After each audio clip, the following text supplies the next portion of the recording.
Guys, welcome to the Ripple Effect Podcast. I'm your host, Steve Harper. This is the show where I bring amazing, creative, and just way smarter people than myself to the table for you to learn from and to experience their work. Today's guest is absolutely no exception. Shaun Tinney was introduced to me by a good friend and a prior guest, Justin Foster. Justin said, you need to know Shaun. He is one of the coolest guys you will ever hope to meet. I didn't know if the implication was that I really needed to up-level my coolness factor, but I kind of took it for what it was. So I said, absolutely. Shaun and I had like a very small window scheduled for our call, and it just blew up. It expanded. We had such a great vibe going. It would be better if they just said, honestly, we don't care about you guys at all. We're just here to work you as hard as we can, squeeze as much out of you as we can get before we burn you out and move you on and replace you with someone else. At least people would know the deal. They'd be like, hey, yeah, right. It's just an exchange. I'm here for the money. They're here for my work. But when they're doing that on the baseline, and then on the surface, they're saying, hey, we want you to be, who you are and bring your full self to work, and mistakes are allowed and there's no perfectionism here, but perfect is done and you're getting criticized whenever anything doesn't go perfectly. It's just creating a tension and a hypocrisy that doesn't serve anyone. He is a personal performance coach. He is an author, a musician. He wrote this book called Practice Everything. You can tell by my sticky notes. I have been, consuming this thing. It is a cool, creative experience to go through this book. And he's got some excellent advice.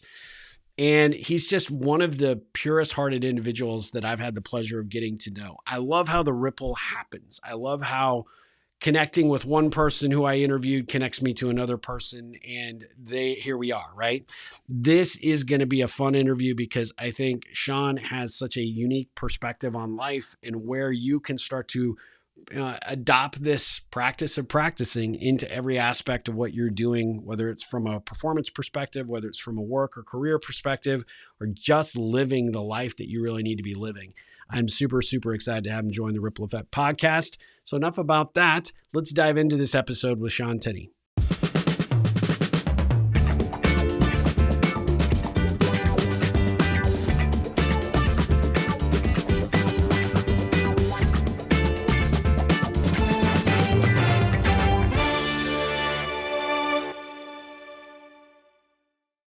I am super excited, Shaun, for you to join the Ripple Effect podcast. Thanks for coming on. How are you doing today? Heck yeah. Thanks for having me, Steve. Doing great. Okay. So where do you, where do we find your feet today? Where are you right now? Currently in Hermosa Beach in Los Angeles, California. Okay. Well, so Hermosa Beach, how long have you been there? About 3 years. All right. Yeah. I got an opportunity to visit it. This dates me a little bit, but the last time the Texas Longhorns were in the national championship was 2005. And we spent a fun evening in Hermosa Beach. And I've got friends that live in and around there. But what was it, that area specifically, that attracted you to kind of, plant your flag for a little bit? For sure. Well, I was living up in Bend, especially during COVID. And then in 2022, I got the opportunity to move down here to run the learning and development team at goodr, actually to build it out. So that brought me down. And then I was like, well, I want to live near the beach. There's a number of options, but Hermosa is like just 1 square mile of kind of slow paced beauty. So It really appealed. So tell us a little bit about your time with goodr that brought you there. And you're not working there any longer, right? So you've kind of moved on from that? Correct. Yeah. Okay. I wrapped up my time at goodr this past summer, mid-August. But I had about 7 years there, kind of started consulting for the first year or so, went part-time and then full-time in 2020. And the company does what? So it's goodr sunglasses. They make at $25, $35 athletic sunglasses for anyone. They're kind of like the no slip, no bounce, all polarized, all fun kind of deal. And one of my good friends who used to be a former client of mine is the CEO of the company. And we just kind of started, we reconnected when I was on a road trip around the country. And that sort of led to a consulting opportunity, and kind of started with the Enneagram, which is like a personality typing system, bringing that to the company. And that expanded into, building out a whole entire learning and development department. I'm really fascinated by that because, you would think a sunglass company, like, how much learning and development would there be, right? Number one, but Hmm. number two, just the vibe and the culture that you guys created around that company. When I first was introduced to you by Justin Foster, I took a deep dive and looked at everything that you've done. I mean, you were really, a big factor in getting their podcast going and having a really unique conversation about a number of things that you wouldn't Hmm. necessarily expect from a sunglass company, which I thought was really, really interesting. But just the overall vibe, I could see why you were attracted, knowing that you're very creative and you're artistic on a lot of levels, that there was a real sense that I could see why that was a good place for you to land for a period of time. But what was it about that experience that really kind of really spoke to you in terms of the environment, and how did the learning and development piece tie into that? For sure. Well, I mean, it's interesting. Like all companies are just made up of people, right? And Yeah. we're all doing our best to be good people and communicate well and understand each other and do bring our best selves to work and do our best work together. So what I was attracted by was just a relentless focus on doing things differently, challenging the status quo, shaking things up and not just being just another company, but changing the way that everything is done from onboarding to evaluations to mixer events, whatever it is, to pay attention to the kind of energy that's in the space and the way that people are showing up. And so for me, like I said, I kind of started with the Enneagram and brought like a sense of self-awareness and connection to values. And that expanded into, well, how else can we, infuse this into our culture and make sure that we're showing up authentically? I love that. And the company is such a unique application to a very crowded industry, right? And I think that, Hmm. one of the things that you guys were really exceptionally good at least from my perspective, looking as an outsider looking in, was to create a vibe, like a real unique, Hmm. creative, vibe, and an emphasis on the sustainability and being a contributor out there in the world. There's just a cool energy level relative to that. And my guess is through your work, you got an opportunity to sort of handpick and kind of drive that as a culture piece. What would you say was one of the, key takeaways from that experience for you, and how does that inform the work you're doing now as a performance coach? Oh man, great question. I think, well, the mission statement of the company is we give you permission to be unabashedly yourself unless you're an asshole. Right. So I was like, bring forward who you are, just don't be a jerk about Yeah. it. Yeah.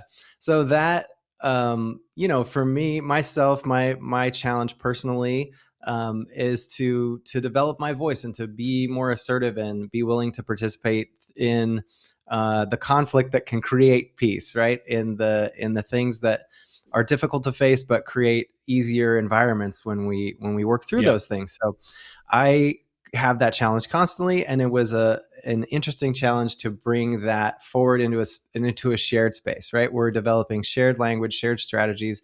What are the ways that we show up? The shared agreements that bring us into the room literally at the same time. Like one of the cool small things about goodr is that a meeting starts exactly on time. Like if it starts at noon, it's 12:00, you're on time. 12:01, you're late. 12:02 is embarrassingly late. You're apologizing for wasting everyone's time. Like just those little things kind of get everyone in sync and in harmony and in tune. And then that allows people to do their best work. I love that. I love that. So, how are you taking those lessons and applying it to the clients that you're serving today? And first and foremost, maybe define what a performance coach is, and in how you go out into the world through this sort of new shingle for yourself. Yeah, yeah, for sure. Well, so for me, connecting to purpose, to the inner drive that's bringing you into the world in the first place. There's some reason we get up in the morning. There's something inside that wants out. And so for me, performance is not about success or failure. It's about presence. Yeah. It's about the ability to sit with yourself, whatever's going on in there, to accept yourself as you are and everything as it is, and then work from there with what's in front of you, with as much awareness and creativity, creative expression as possible. I love that. And that's something that companies need desperately. And Hmm. often you only hear about it when they go to like maybe a quarterly retreat, or they have some speaker that comes in and like, let's rally the troops and, tap into our creativity. And then you come back on the following Monday and everybody's back to the same old thing. This has to be, and this is going to tie perfectly into why you wrote this book, Practice Everything, right? It is a true practice. You only get good and you only perfect things in the world when you constantly try to make iterative improvements. And I know through my work and what I've done through the consulting and coaching that I've done through my business, organizations are really good at talking the game, but very poor in the execution and the long-term fulfillment of what they say is important to them. How do you in your work find a way to overcome that so that there's that stickiness factor and you keep that vibe that you started at goodr moving forward in a way that, continues to improve whatever corporate environment you might find yourself coaching?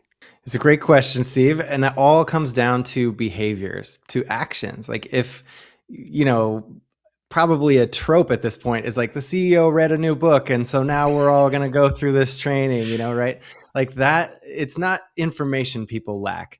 Yeah. It's intentional action. And just like you say, those the small things that add up to exponential results, right? Incremental improvements that lead to exponential results. And so the way that we show up, and when we're in the space of connection and collaboration, it's how we choose to show up together. We start meetings on time, we take next actions, we follow up, we do our part to clean up our side of the street, and that ultimately comes down to taking responsibility for ourselves and all our choices, and not passing the buck or making something about shame or blame. It's just owning how we show up and doing our best to improve where we can, what we can. But yeah, it's always a challenge to say, like, set some company values or personal values or a mission, vision. These kinds of things are all important, but if they lack action, they are ultimately just the, kind of flimsy bit of hypocrisy that kind of makes people mad instead of inspiring them behind a common call. Yeah, I call it the motivational poster fodder, right? That just sits there and people are like, walk by it every day. It's like, we're not into this. We're not following through with any of this, right? And people pay attention, right? Especially as we have such a, we probably have the most diverse workforce than we've ever had in the history of, the world right now, because of the different generations that are still engaged and involved and the challenges that presents. But really, people want to be showing up for work that they can have pride in and ownership in, and that they can bring a certain percentage of themselves to. And when you have leadership that, tells you one thing, but then they show you something completely different, it can be really, really infuriating and challenging. And it does infect every layer of that organization, up to and including how they support their customers, or how they attract new opportunities, or their partnerships, their relationships they have outside that corporate wall. But most importantly, how really employees talk about what they do and who they do it for. And oftentimes you hear it, like if they are with a company that's rah, rah, rah, and, touting, we want the best innovation and creativity from our people, but then they hamper it down in a big, big way, it actually has a negative ripple effect for that brand. I was actually yesterday getting my hair cut, and there was a guy sitting in the barber chair next to me talking about a big company that I won't share who they are, but 4 letters, you could probably figure it out, based in the Austin area. And how there's always this, kind of mid-year kind of performance thing that they do. And, there's a big rally of the troops, and this is what we're going to accomplish, and this is what we're going to do. And then now they're coming into that second half where it's the end of the year and celebrating success. And, basically this guy was just like lamenting on the fact that he just hates his job. He hates the fact that they sprinkle the positivity and the sunshine on one side, and then you're going right from that meeting into these direct performance reviews and just getting hammered on metrics and performance, and your job is at jeopardy because there's AI coming and all these things. And I was thinking to myself yesterday, like, I'm just within earshot of this conversation happening. And yet, I run a tech company. I have the influence on what we buy for our own gear, and and what a negative impact that has. And this guy, of course, has no idea that it's doing that, but it's kind of Hmm. a lesson learned for leadership out there that might hear this or might sense that they need to do something.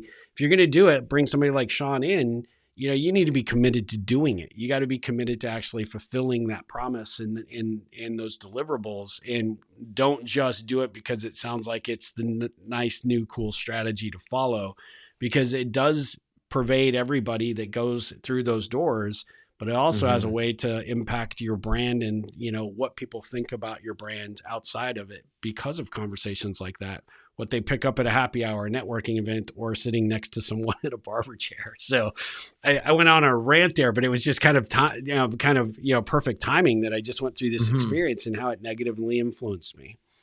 Yeah, yeah. Well, the funny thing is, Steve, it would almost be better if a company was like, if they're going to do the quarterly, inspirational speaker, 5 minutes of we care about this, and then go right back to the way things were. It would be better if they just said, honestly, we don't care about you guys at all. We're just here to work you as hard as we can, squeeze as much out of you as we can get before we burn you out and move you on and replace you with someone else. At Yep. least people would know the deal. They'd be like, hey, yeah, right. It's just an exchange. I'm here for the money. They're here for my work. We've got a good thing going here. But when they're doing that on the baseline, and then on the surface, they're saying, hey, we want you to be, who you are and bring your full self to work, and mistakes are allowed, and there's no Yep. perfectionism here, but perfect is done, and you're getting criticized whenever anything doesn't go perfectly. Like it's just creating a tension and a hypocrisy that doesn't serve anyone. Yeah. Yeah. Exactly. Exactly. How have when you've experienced environments that maybe struggled to really Mhm. understand how to get this, I'm going to call it a culture shift, but really at the end of Mhm. the day, this new way of looking at the work and the purpose behind the work and the vision that we are really trying to deliver. When you've walked into an environment that that's struggling with that, what's one or two things that you've been able to do to almost instantly gain leadership's understanding and appreciation for what you're bringing to the table? And two, how do you ensure that you kind of hold them accountable to make sure what gets said or what you're going to teach actually has staying power? Hmm. That's a great question. I think the smallest things become the biggest things. So, culture, you have a company culture whether you think you do or not. Maybe the Yep. culture is we don't care. Maybe the culture is our meetings start late or what, it's all. I think Seth Godin says something like people like us do things like this. So, the way that we show up, the shared agreements that we are bringing to life, whether we're aware of them or not, is what builds culture. And ultimately, those things all add up to something that's greater than any of the individual parts. So if you're, being respectful of time, you're communicating clearly, you're taking next actions and following up, and you're relying on your own systems to carry you through in a way that you want to show up, you're leading by example and helping to be a beacon for what could ultimately be the culture that you're a part of. But it's up to every single person in the organization to bring that stuff to life. And so when I would do onboarding at goodr, we would, teach them all about, hey, our values of fun and authenticity, and here's the behaviors that back those values up, and here's how we want to call you into this culture. But then I would let them know you are being invited to participate in something that is actively up to you to help create and Yep. co-create, because every new person creates a new team. And so this team is growing and shifting and changing. And the ways that we each show up and the ways that we communicate directly or indirectly kind of ultimately tip the scales one way or another to make the culture something that's real and authentic, that people feel excited and inspired to be a part of and to play their part in, or that they pull back from and quiet quit and just talk crap about on the sidelines because they're Yep. like, yeah, they say this, but they do that. That's the worst thing you possibly have, is just a huge difference between what you say and what you do. The best thing would be the simple clarity of following through on your word. Guys, I'm going to remind you as my audience that, we bring amazingly smart people like Shaun to the table for you to learn from. This guy is dropping nuggets right now. You need to make sure that you get a pen and paper in hand and listen to not only the way that Shaun's talking about these problems, but really how he explains the process of going through it. I mean, Shaun, you have me ready to sign up. I would be all on board for that, because it is, and I'm curious about your take here, is this doesn't happen nearly enough. right? Which Mhm. creates green pastures for folks like yourself and myself to do the work that we do. But why do you think it has gotten so challenging out there for companies to recognize that this could be one of the ingredients to their superpower, and yet they don't try, or they don't Yeah. even put the time or energy towards, trying to get closer to the mark? Mhm. This might be kind of silly. Have you seen the movie Monsters Inc.? Yes. Yeah, right. The monsters are trying to get all the fuel from scaring people, but then they realize later that laughter is like way more powerful, right? Yep. Yep. So I would say the company, most of the time, if something can be measured, it comes down to money. Money Yeah. rules the metric of Everything. success, right? Yep. So because most things in business are going to come down to money and measurement, that's focusing on the fuel of fear.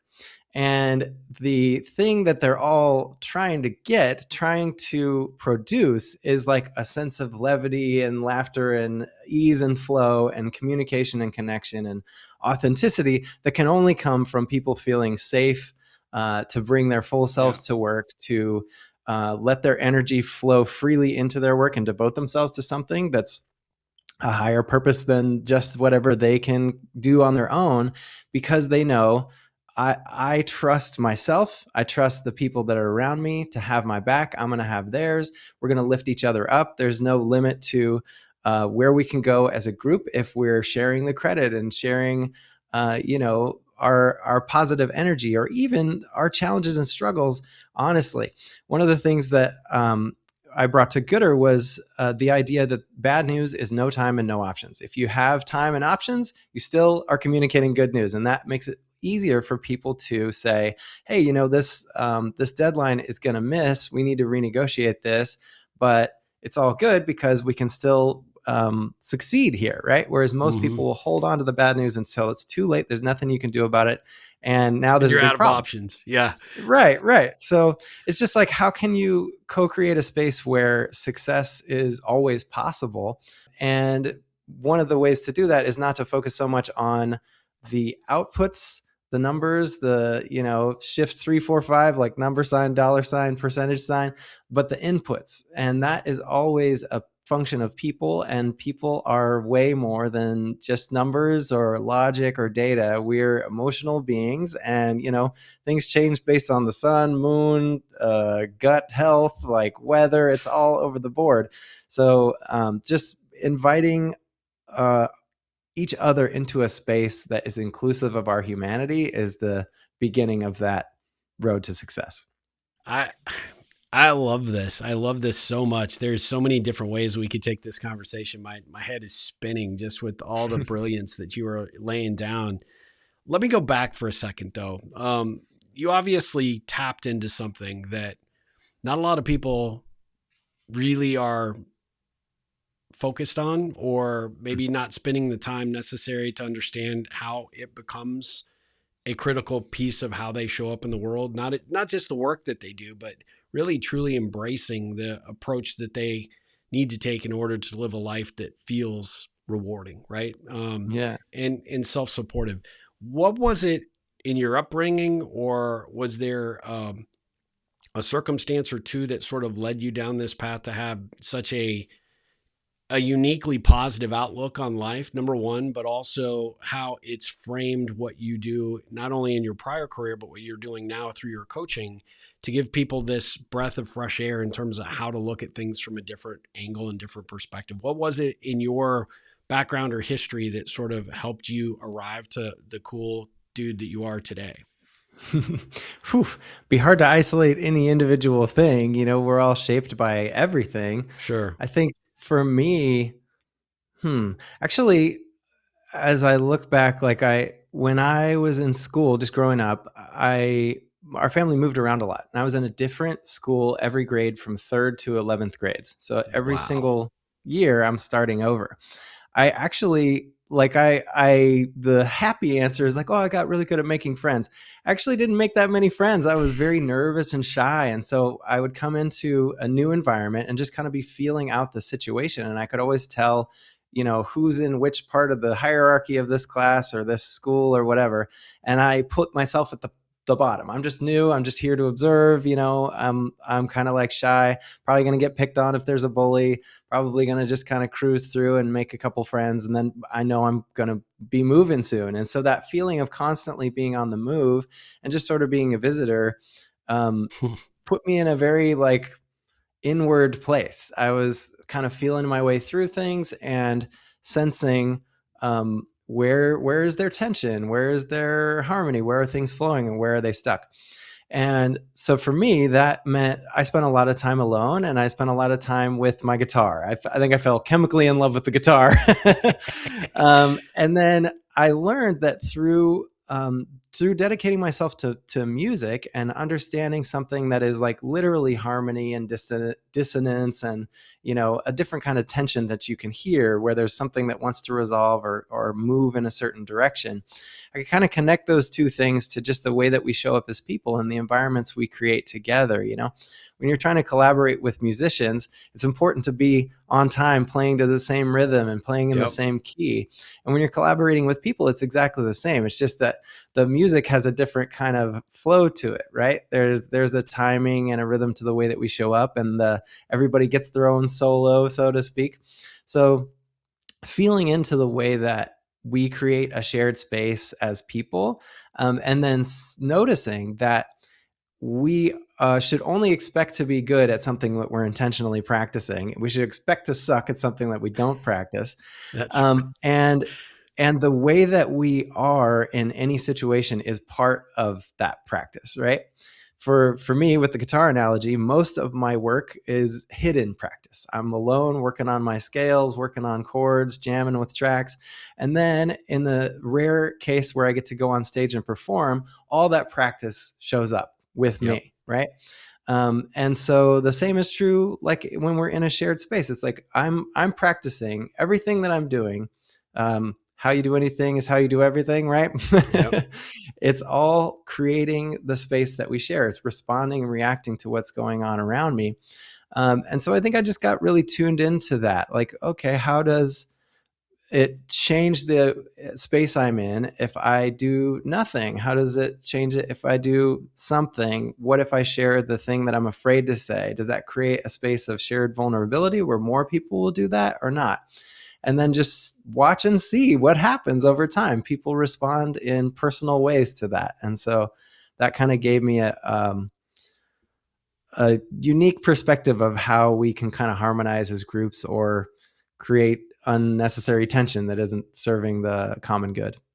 What a beautiful answer. I feel like that's why you and I kind of hit it off. I said in your intro that, we had a kind of a defined period of time that we were going to talk, and our time went way beyond that because I was just so fascinated by you and the energy you brought to the conversation and the curiosity and just the intention. Right. And, I really felt like I'd known you my entire life, like you were my long lost brother or something, because I did not move around from school to school when I was a kid, but I always felt like I was at the bottom of the rung all the time.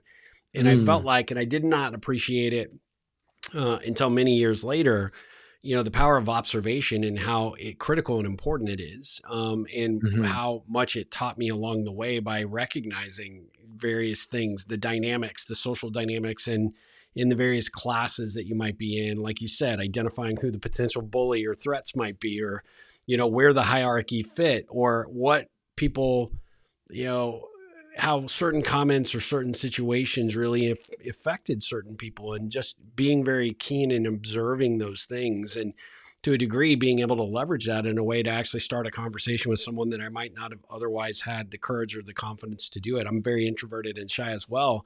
And how I parlayed that into my work, right? And very similar to you, it's when you get an opportunity, whether you're coaching an individual or a company, you sort of have to understand what's the dynamic and what's that circumstance, and who's playing the big dog role and who is sitting back passively, or who is already quietly quitting an organization or a team because they don't feel seen, or they don't feel appreciated, or even recognized for the value they bring to the table, which makes the environments that we sort of encounter, I suspect yours is the same, really unique, because there's not one that, one size fits all. They're all different. They're all different, shapes and sizes and personality types. And every one of them has stresses and conflicts and challenges, but it all comes down to the people, right? And if you can get people to Yeah. feel that they are seen, whether you're the loud, boisterous individual and you can see why they do that because they feel like they have to and they have to perform and they're sort of, have self-anointed themselves as the leader or the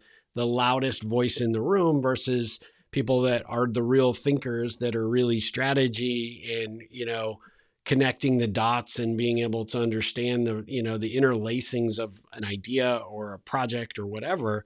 And then you have the other people who are like, I just want to find where to plug in. I don't have anything. And if you can't create an environment, a culture that allows for everybody to sort of recognize that, no matter what you bring to the table, you bring something of value. You're an important person. And that conversation that you want to have or you feel compelled to have is an important one. And we want to recognize and hold space for it.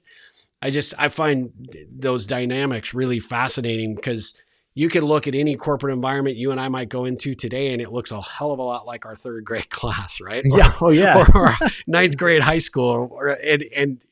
We've just grown bigger and, probably way more self-absorbed and jerkier over the years. But, the environments and the insecurities and all of the social dynamics that, that we saw growing up in those environments are still prevalent today. And in fact, some people have just gotten more emboldened, the bullies are bigger and, have more power, and the people that have all the knowledge and experience are less cooperative, right? Or less willing to share because they don't get rewarded or recognized for it. Yeah, absolutely. And kind of I don't know if it's ironic or what, but on some level, insecurity is at the heart of most of this that we're talking about, right? Yep, even the people absolutely. who seem super confident, they're usually working with a great deal of insecurity. And so the folks who aren't used to taking up all the space or aren't willing to just smash their ideas forward and, step on a bunch of toes and be the bull in the china shop, they're not going to get as much done. And so the cultures tend to value and celebrate those who get things done, right? But they don't account for the cost at which the progress is made, right? Yeah, you can say, oh yeah, we hit our quarterly numbers, but we lost the faith of half our team. We lost 10% of our true, performing staff, like the folks just behind the scenes that got over it and quit. Like there's always a cost to everything that's gained. And so I think it really is important to pay attention to the way that we travel, the way that we show up. We're on a journey here. We don't know where from or where to. We do not understand what's going on this thing, man. We're just on a planet ripping through infinity around a ball of flames. It makes no sense at all. But we've got these little structures that we put around it. Like, okay, we've got quarterly numbers and performance reviews, and this is very serious. You need to do a good job. So to step back and go, wow, this actually is kind of a mystery. And the only thing that matters really is how we show up and how much we can trust and reconcile the way that we show up in the world within ourselves every day. And so to be able to see there's something insecure in me, there's something that's afraid, there's something that's hurt, and tend to that, clean up my side of the street so that I can show up in a space that allows me to be present, to be patient, and to be authentic. I love that. And it's kind of the perfect segue, right, to the book that you wrote called Practice Everything, right? So the art of realizing your potential. What is the art of realizing your potential in your perspective? To me, it is facing and working with the forces of resistance that appear in our lives in every form. There's always something. Yeah, there's always something in the way of what you want. You could summarize a story as like who wants what and what stands in their way, right? Or the character never gets what they want, always what they need. We're always faced with something that is preventing us from getting a new skill or acquiring something or being the way that we need to be, becoming the kind of person we need to be to have what we want to have. And so this book is about showing up in all those little incremental steps that result in that exponential gain, that result in the butterflying of the caterpillar or the blossoming of the flower, as it were. I love that. There's so much to love about this book. I got to be honest with you. When I got it, I mean, I immediately read through it, and then I went back through it, and I spent time with it because I think it is what you've done here is really so intentional. And on the surface, it looks like, you're putting a few thoughts out there and you're kind of like, oh, let's kind of see where this goes. But when you actually start to dance with the idea and the concepts, it's really, really heavy, right? You're inviting the reader into, if you're willing to take the time to understand the artful practice of being still and listening to your inner voice, your creativity. You have a phrase that practice is a path. As you start to walk on the way appears, right? Mm-hmm. There are these really, really thoughtful points that you make that when a person who reads it allows themselves the time and space to really absorb that and to think about, now, what does that mean from Shaun's perspective, but then what does it mean from my perspective? And where could I actually take this idea or this concept and apply it in my life? I'll tell you just a very quick story. Like, when you say practice everything, which is such a brilliant title, right? Get it on the camera, but that really is everything, from how you make your bed to how you go out brushing your teeth and the process that you go through to getting up every single day, whether you're committed to a workout routine, whether you are showing up to your office to follow through with, a particular set of expectations for that day. Everything is an opportunity to do it artfully better than you did it the day before. And the thing that really stood out to me with this was that how much, excuse my French, but how much shit I go through on a daily basis that I just do on autopilot because that's just the way it's been. That everything from how I fill my coffee cup to how I show up prepared and ready for my next Zoom call or prepare for a podcast interview like this comes down to how I prepare myself in practice in what I do for whatever is coming. And it has been very, very insightful for me. I've read books about habit forming and doing all the things, right? But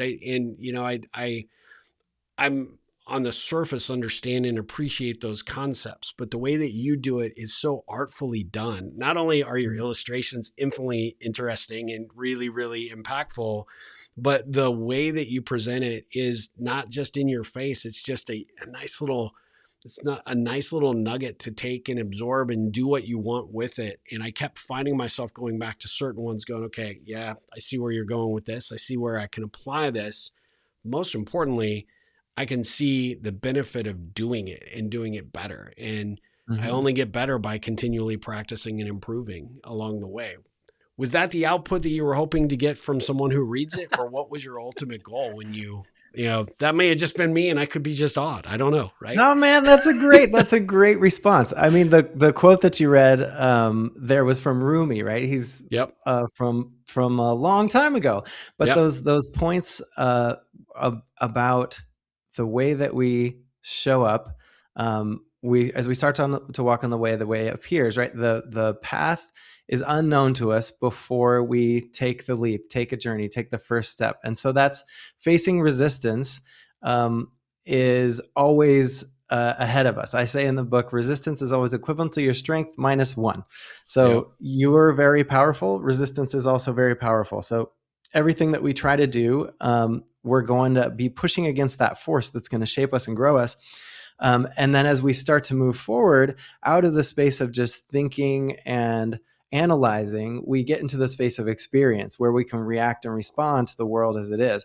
All those things that you said where you're like pouring your coffee and, taking a walk, doing that stuff, those are loaded in. There's not a lot of resistance there anymore. It's all kind of an unthinking state of flow. And so you, at some point, just like learning to tie your shoes, that took a lot of thought at first, but then it became ease and flow and you didn't have to think about it anymore. So you could return your attention to yourself. You could mindlessly make a cup of coffee, right? You don't have to put your attention on it. So what the art of practice or realizing any kind of potential to me is applying your attention on purpose to something that you want to improve at and recognizing that wherever you're applying your attention, whether it's on purpose or not, you are improving at something, right? Yep. Whether that's vegging out on the couch and throwing down a bag of popcorn, or trying to improve at playing guitar, or just getting better at meditating or whatever. So taking everything within the space of practice creates a space where it's okay to make mistakes, because then you're just in the process of learning. You're on the path of mastery versus dealing with self-judgment and criticism and all these things that ultimately hold us back. Yeah, it really made me think as I read through it. I literally have gone through the book 4 times. It's All right. that amazing. I've let my son read it, and gonna let my other son read it and get another couple of copies so they have it on their shelves, just because it is that good. But the thing that I really kept coming up with in my mind was how many of us are the jack of all trades, but the master of none. And when Mm-hmm. it comes back down to, we're not masters in anything because we don't put our attention or focus on trying to be a master at anything.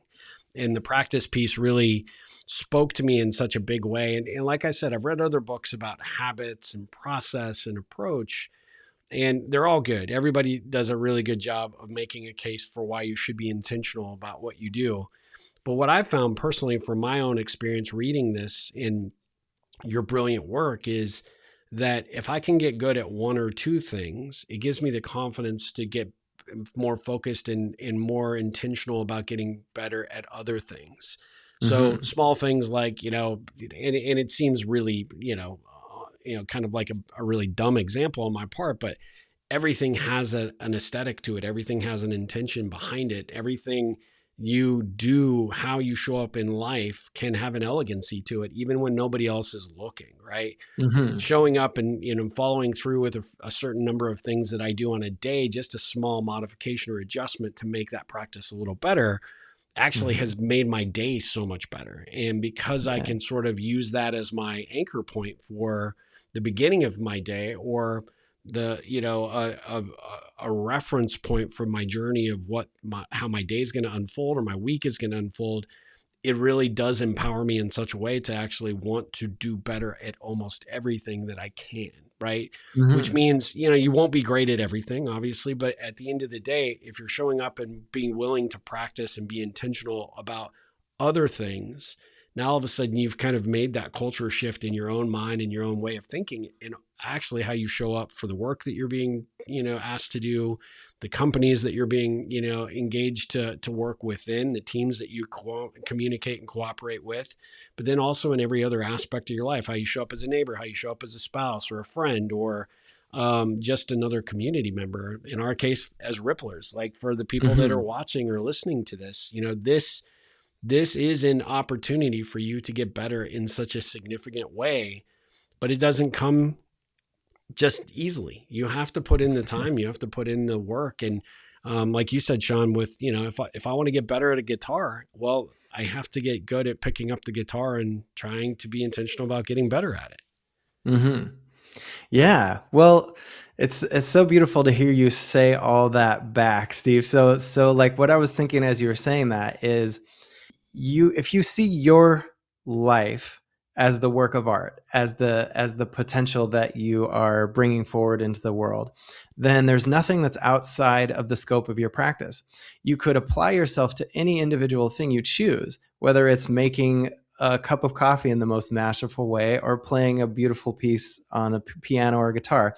All of those things are an individual representation of what is ultimately a creative individual, and that's you yourself. So your life force is something that you get to work with and communicate with and interact with on a daily basis. And you can either let it move through you in an unthinking way, or you can apply yourself to every moment that you can. And that takes an incredible amount of focus, right? We have only so much attention available to us. And most of the time we're going to end up mindlessly scrolling or just kind of trying to distract Yeah. ourselves. But what that is the mind's desire to leave this moment, to go back and regret and ruminate on the past, or anticipate and be excited about the future. And both of those things are just simply a way of avoiding what's right in front of us, right here and now. A lot of the time, we'll place our minds in some other space where it's like, oh, if I could just solve, this greater thing of my whole business, or the universe is, if I could figure out the quantum foam equation, then everything would make sense. But really it's like, oh, I need to just have this tough conversation with this person that I've been avoiding, or go to the gym, or do the thing that allows me to clear my to-do list so my brain can settle down and get present.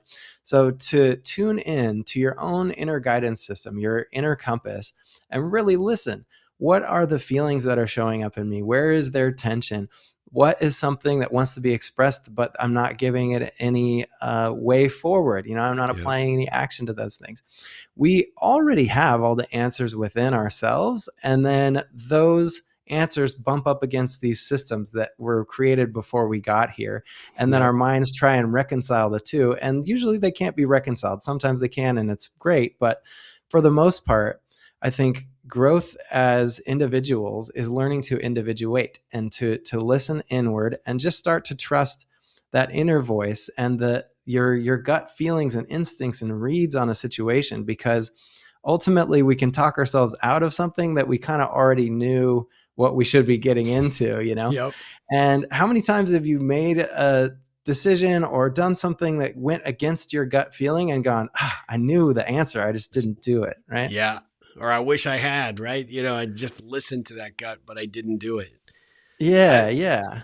I love that. I mean, honestly, I could talk to you all day about this stuff because it's infinitely fascinating to me. I think maybe it's because age and wisdom has kind of caught up to me, and I'm a lot more um, introspective now than I probably would have been in my younger days. But I love the fact that someone like yourself has been able to take their work and form it in such a way that can inspire people at every generational level to really look at this, Mm-hmm. because I think it's super important. I wish I had had these guide rails earlier in my career, and also the confidence to like lean into it and not give Mm-hmm. up after picking up the guitar one or two times, right? But to continue to play. I told somebody, you mentioned guitars, I'll just use it as an example, but I've got 5 guitars.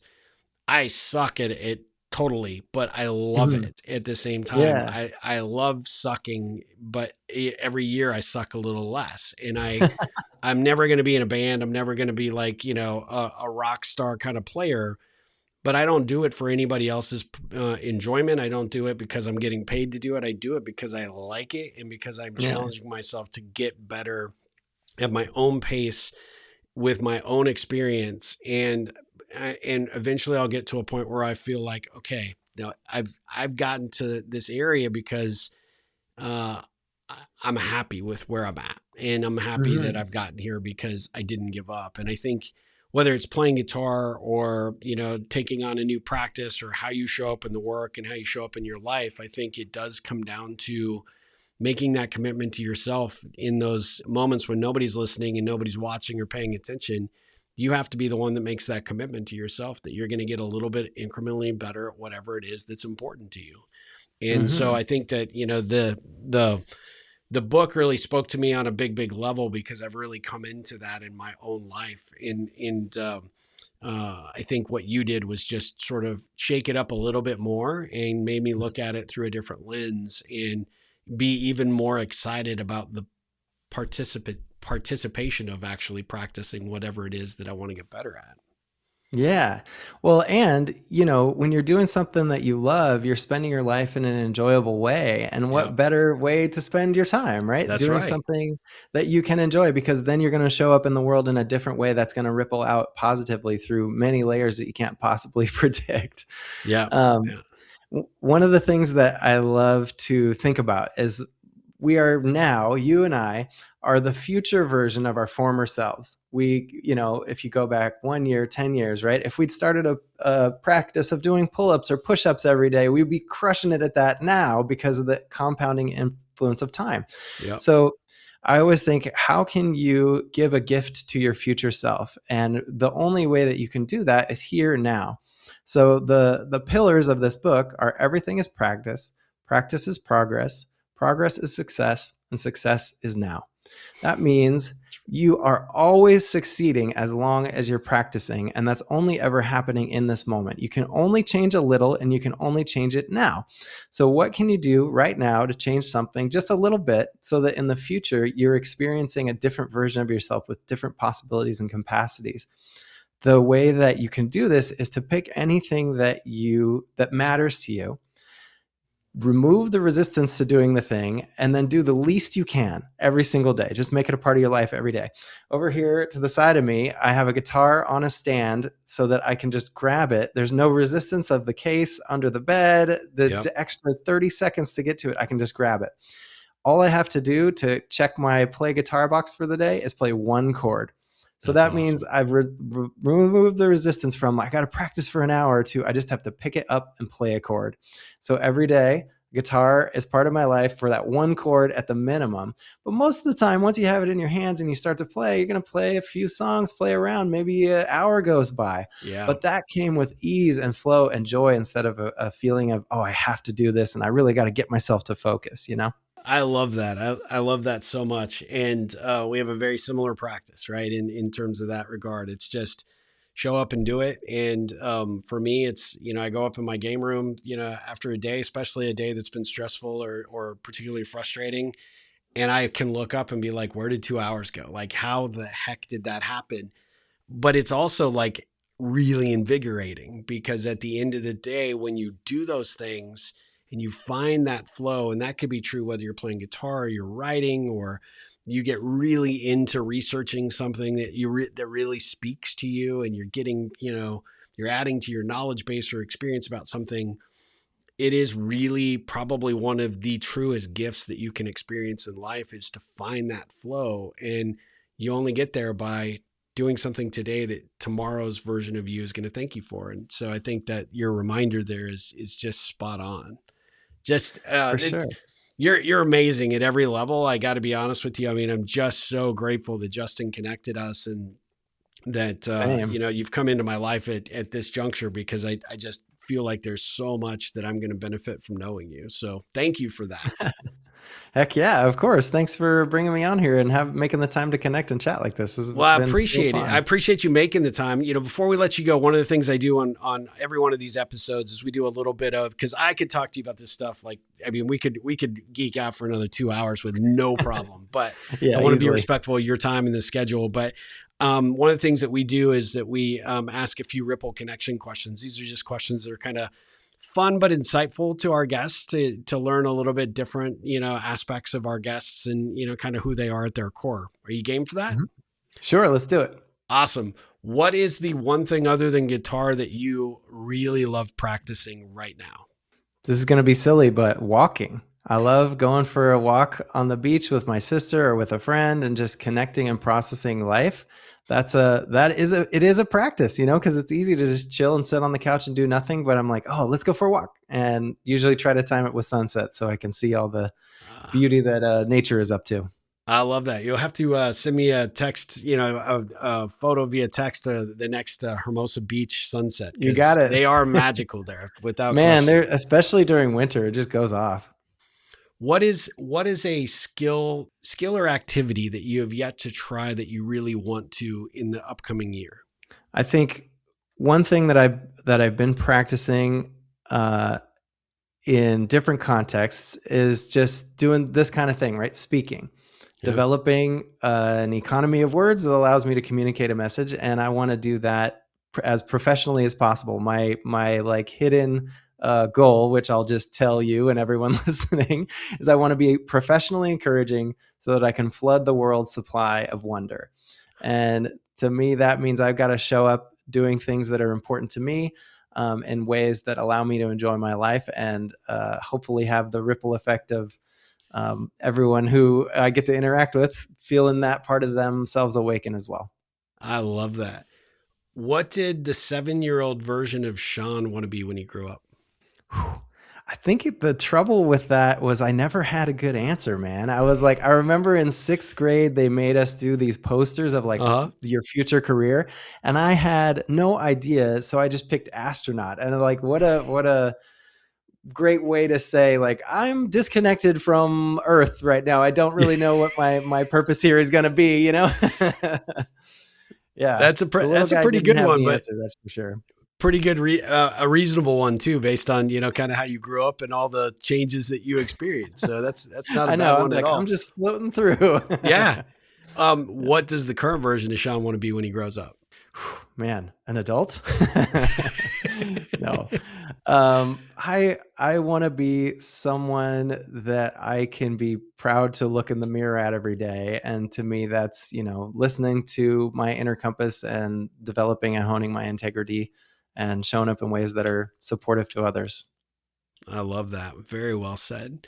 When you think about what a client, close friend, or maybe even a family member might say about you, Mhm. what would you hope they say? I would hope that they would say that I am someone who creates a safe space for them to be who they are and listens with generosity and affirmation. Man, your answers are just solid, dude. These are fantastic. Um, if there was a billboard that everybody could see on their way to work or to school, and then on the way home at night, what message would you like to see up there to reinforce something that is important for them to take with them and put in their heart? I would say share, care. You've got something inside you that wants to come out, share that with everyone and care about the way that you show up in the world and the impact it has on others. That's a great, great message. Last couple of questions. What's the book that changed your life?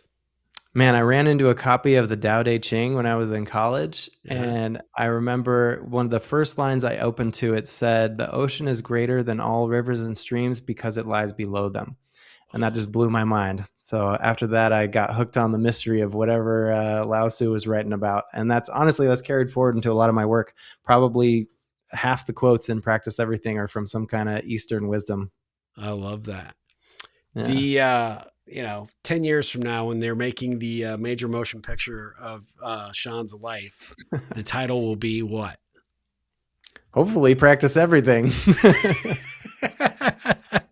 That's a good one. That would be apropos for sure. I think that's perfect. Indeed. So last couple of questions. When you hear the topic or the phrase, the ripple effect, what does that mean to you? What does that conjure up for you? For me, I see the impact of small actions growing wider and greater, and noticing, like, if you toss a pebble into a pond, you can affect the whole pond just from that one little thing. So I think our philosophies really agree in the way that it matters how we show up and the little things that we do, because everything we do ripples through the world around us. And so it's super, super important to do as much as we can with intention, and connect to ourselves so that we connect to the world in a way that creates the impacts we want to have. Oh, what a great answer. One of the best I've gotten, to be honest with you. That's perfect. Awesome. What ripple can I be looking to create for you? Man, you're already doing it. We're here now. We're doing the thing.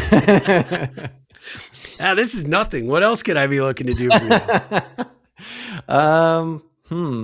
I think you and I continuing to develop our friendship and connection and allowing ourselves to become amplifiers for the greatness within. I love that. Sign me up. I'm in 100%. I'm just, I'm truly, truly grateful to know you. You are a really, really cool dude. I mentioned in your intro that, Justin, I didn't know if Justin was just trying to improve my coolness factor by association, but he had said, I just have a feeling you guys are going to hit it off. And, we definitely owe a debt of gratitude to Justin Foster for introducing us and, taking it, to the next level with our friendship. I saw that you and G. Brian Benson, recorded for his podcast too, which made me super, super happy. He loved you. Totally. You two are just, I know there's a genuine friendship that's going to, be sparked from that as well. But I am just really, really, really impressed with you. Grateful that you've entered my life. You're stuck with me as a friend, whether you signed up for that or not. So likewise, Steve. Before I let you go, tell everybody where you'd like them to follow you, where they can seek out your work, and ultimately, where it best supports you to get the book, Practice Everything. Oh yeah, for sure. Well, everything starts at practiceeverything.com. You can get the book there, follow me, connect for coaching and speaking, things like that. And then on Instagram, just Shaun Tinney, ShaunTinney. Perfect. And the book is available through the website. Is it available through major bookstores or Amazon as well, or? I'm working on that. Right Okay. now you can buy it at 3 shops in Hermosa that are within walking distance of me, but I need to expand my reach there for sure. So for now, just practiceeverything.com. Well, I know a number of people that are, that tied to the book business here. Maybe we can figure out how to get, get this some wider distribution, but I would just go to the website. I would tell you, my suggestion to everybody is go support Shaun directly by buying off the website. I don't know if you've experienced this yet, Shaun, or not, but when you do it through Amazon, as an independent author, it becomes a real challenge to be able to keep up with their inventory demands, and half of the stuff comes back damaged. So when it comes from the website, people can personalize it. You gave me a really beautiful inscription in my book, and I can tell you it's got an honored place in my library. So highly, highly encourage you guys to buy from Shaun's site so that you can support him directly and he can keep the bulk of the profits, because this is such a beautiful piece of work. I'm really, really grateful to have it. I think everybody out there will enjoy it. But Shaun, thank you so much for coming on the Ripple Effect podcast. This has just been awesome. We are definitely going to have to do a follow-up conversation at some point this upcoming year, but I just want to say thank you for everything. Thanks for being a part of this. And thanks for the work that you're doing. The world needs more people like you. Oh, thank you. Humbled. Proud to be All here. right. Thank you so much for having me on. Anytime. No, it was my pleasure for sure. Guys, we'll be back with another episode of the Ripple Effect podcast very soon. But until then, Shaun, ripple on.